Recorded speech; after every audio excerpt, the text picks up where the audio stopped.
ओम नमः चंडिकाय ओम। स्वागत है दर्शक मित्रों आप सबों का देव शक्ति हीलिंग हब यूट्यूब चैनल पर। दर्शक मित्रों, आज बहुत दिनों के बाद हम यह ऑडियो रिकॉर्डिंग कर रहे हैं शरद पूर्णिमा के निमित्त और चंद्र ग्रहण के निमित्त। दर्शक मित्रों, शरद पूर्णिमा से जुड़ी हुई बहुत सारी जानकारियाँ यूट्यूब पर अवेलेबल हैं। तमाम प्रकार की जानकारियाँ आपको वहाँ से मिल जाएंगी और पिछले 2 साल के पहले शरद पूर्णिमा की भी वीडियो हमारे चैनल पर अवेलेबल हैं। आज का यह ऑडियो रिकॉर्डिंग करने का विशेष उद्देश्य कुछ मुख्य तथ्यों के ऊपर चर्चा करना है, वो हम आपके समक्ष प्रस्तुत करते हैं। दर्शक मित्रों, शरद पूर्णिमा जिसको कोजागरी व्रत कहा जाता है, इसके कई सारे नाम हैं। शरद पूर्णिमा के कहीं पर इसको लक्ष्मी पूजा के नाम से जानते हैं, इसको महारास की रात्रि भी कही जाती है, इसको कौमुदी व्रत भी कहा जाता है। हर एक पूर्णिमा व्रत का शुभारंभ इसी तिथि से की जाती है। मान्यता है कि इसी दिन श्री कृष्ण भगवान, मान्यता क्या ये वाकई में सत्य है कि इसी दिन महारास रचाए थे श्री कृष्ण भगवान ने। तो शरद पूर्णिमा का महात्म्य प्राचीन कालों से ही नहीं अपितु हमारे शास्त्रों में भी वर्णित है, क्योंकि आश्विन मास के शुक्ल पक्ष की पूर्णिमा को शरद पूर्णिमा कहा जाता है। ये आपका लगभग में दुर्गा पूजा के बाद का पूर्णिमा शरद पूर्णिमा होती है। दूसरी बात यह है दर्शक मित्रों कि शरद पूर्णिमा को बहुत जगहों पर, खास करके बंगाल में, माता लक्ष्मी की आराधना की जाती है। हालांकि हम सभी लोगों का मानना है कि माता लक्ष्मी के उत्तम दिवसों में सबसे महत्वपूर्ण दिवस है दिवाली की रात्रि, उसके बाद अक्षय तृतीया, उसके बाद है शरद पूर्णिमा। लेकिन सत्य तो यह है कि दिवाली की रात्रि से भी ज़्यादा महत्वपूर्ण और ज़्यादा फलदायी श्री लक्ष्मी व्रती के लिए, श्री लक्ष्मी उपासकों के लिए यह शरद पूर्णिमा का समय है। क्यों? क्योंकि हमारे शास्त्रों के अनुसार और मान्यताओं के अनुसार कही जाती है कि इंद्र भगवान के समेत, यानी कि इंद्र, देवराज इंद्र समेत भगवान कुबेर और भगवान कुबेर के साथ साथ माता लक्ष्मी पूरा भ्रमण करती हैं। साथ ही साथ कैलाश पर्वत पर स्वयं भगवान शिव और माता आदि शक्ति माता पार्वती भ्रमण करती हैं। अतः जब भगवान शिव और माता पार्वती भ्रमण करती हैं तो उनके शीश पर शोभित चंद्रमा वो उज्ज्वल हो जाता है, वो प्रज्वलित हो जाता है, वो 16 आभाओं से युक्त होता है। चंद्रमा भी अपने चरम पर होते हैं। साथ ही साथ माता लक्ष्मी और इंद्र सहित जो हैं वो भ्रमण करती हैं और यह देखती हैं कि कौन लोग जाग रहा है, इसलिए इसे कोजागरी कहा जाता है। कोजागरी अर्थात क्या? कौन जाग रहा है। केवल जागने का तात्पर्य नहीं है दर्शक मित्रों, जागने का मतलब यह है कि पूर्णिमा की रात्रि, ये शरद पूर्णिमा की महत्वपूर्ण रात्रि को कौन जाग करके भगवती के निमित्त, अपने आराध्य के निमित्त, अपने गुरु के निमित्त साधना, आराधना, जप आदि कार्य करता है। महत्वपूर्ण यह है। अब भले ही हम शरद पूर्णिमा के दिन जागरण कर लें और जाग करके हम कोई सिनेमा देख रहे हैं, कोई मूवी देख रहे हैं, किसी से बातें कर रहे हैं, मस्तिष्क में अलग अलग प्रकार के विचारों को ला रहे हैं, कुछ से कुछ सोच रहे हैं, इसका कोई अर्थ नहीं रहेगा, ये अर्थ का अनर्थ बन जाएगा। इसीलिए शरद पूर्णिमा को, रात्रि को जागरण करने चाहिए, जागते रहना चाहिए और जाग करके अपने आध्यात्मिक कर्म आदि इत्यादि कर्म करने चाहिए। सबसे मुख्य बात दोस्तों, हमने पिछले यानी कि 2 ईयर पहले जो हमने वीडियो बनाया था, उसके भी लिंक हम आपको डिस्क्रिप्शन बॉक्स में डाल देंगे। हमने वहां पर अखंड ज्योत की बात की थी। जी हाँ,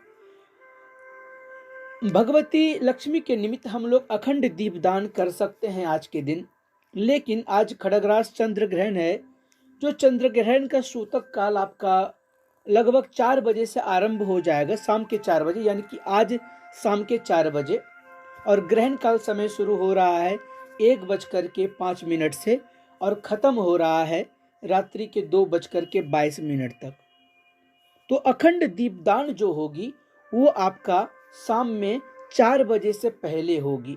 और जो घर में संध्या आरती करते हैं, संध्या वंदन करते हैं, संध्या पूजा करते हैं, वो भी 4 बजे से पूर्व ही कर लें संध्या के निमित्त, क्योंकि 4 बजे सूतक काल आरंभ हो जाएगा। तो सूतक काल में मंदिर वगैरह का पट बंद हो जाती है, तो उस समय आप देवी देवताओं को या मंदिर में आप स्पर्श नहीं कर सकते।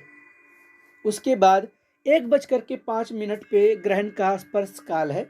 तो जितने सारे तपस्वी लोग हैं, जितने सारे साधक बंधु हैं, जो लोग मंत्र को त्वरित करना चाहते हैं, मंत्र को जीवंत करना चाहते हैं, मंत्र की जागृति करना चाहते हैं, अर्थात कह सकते हैं कि उसमें प्राण डालना चाहते हैं, यानी कि जिनके पहले से चल रहे हैं, ऐसा नहीं कि आप कुछ नया करें इसमें। हालांकि आप नया भी कर सकते हैं, लेकिन जो आपका पुराना पहले से चला आ रहा है उसे के निमित्त कीजिए पूरे ग्रहण काल। इस बार का ग्रहण मुश्किल से 1 से 1.5 घंटे की है, तो ज़्यादा अवधि नहीं है।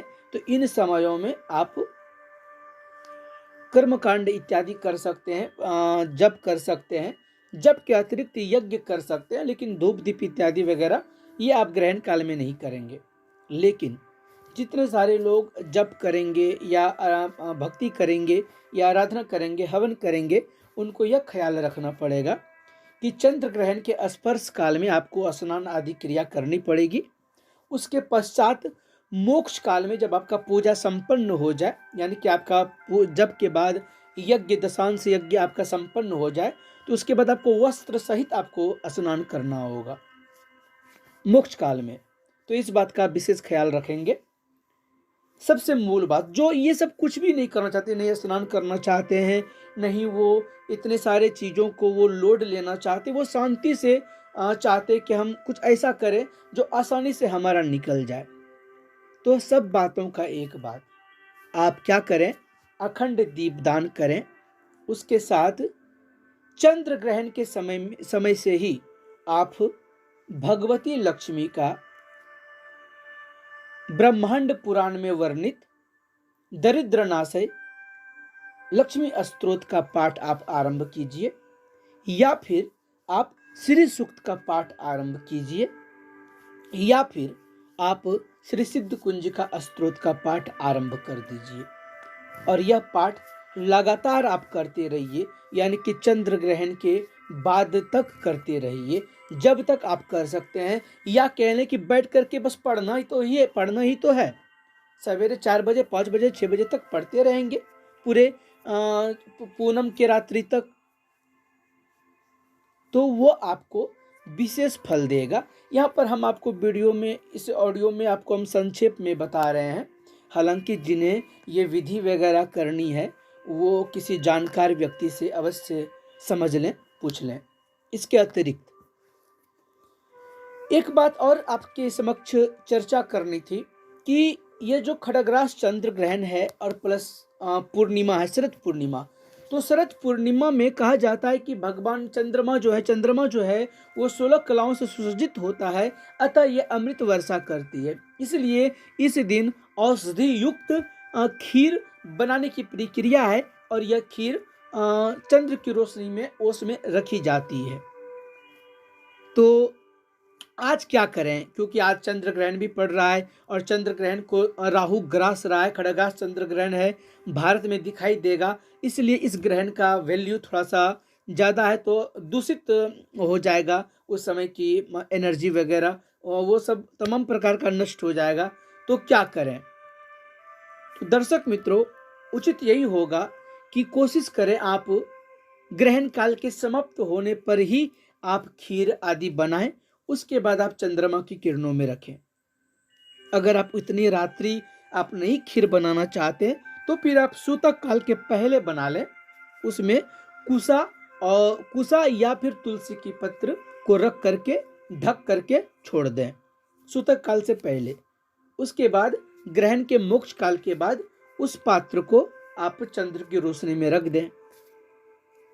हमारे हिसाब से उत्तम यही होगा कि रात्रि में जब 2:22 जब मोक्ष काल समाप्त होगा, उसके बाद 2:30 के बाद 2:45 बजे से या 3 बजे से हम खीर बनाना आरंभ करें स्नान करके, और खीर बना करके हम चंद्रमा की रोशनी में रख दें। सवेरे रखेंगे, 5 बजे तक रखेंगे। फिर सूर्योदय से पूर्व घर के सभी सदस्य उस खीर को प्रसाद रूप में वितरण करके उसको ग्रहण करेंगे। तो ये आदि क्रियाएं, ये सारी चीज़ें आपको बतानी थी, जो ऑलरेडी हमने इस ऑडियो में, इस शरद पूर्णिमा विशेषांक में हमने डाल रखा है। अगर कुछ चीज़ें और छूट गई होंगी तो हम वो आगे कवर करेंगे। लेकिन इससे भी महत्वपूर्ण यह बात आपको बताना जरूरी है कि जिन लोगों के पास दक्षिणावर्ती शंख है, या फिर मोती शंख है, या फिर एकाक्षी नारियल है, उनके भी आप अचूक प्रयोग कर सकते हैं। तो दक्षिणावर्ती शंख, मोती शंख, एकाक्षी नारियल, इस सब के विषय में, चूंकि दिवाली भी सामने है, दिवाली भी बहुत नज़दीक आ रहा है, दीपावली का 5 दिवसीय कार्यक्रम, तो उसके निमित्त हम वीडियोस बहुत जल्द बना करके आपके बीच हम डालेंगे। तब तक हमें दीजिए इजाज़त। तब तक आप लोग हंसते रहिए, मुस्कुराते रहिए, गदगदाते रहिए। ओम नमो नारायण, नमश्चंडिकाय ओम।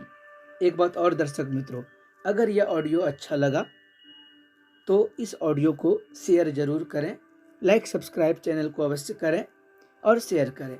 धन्यवाद।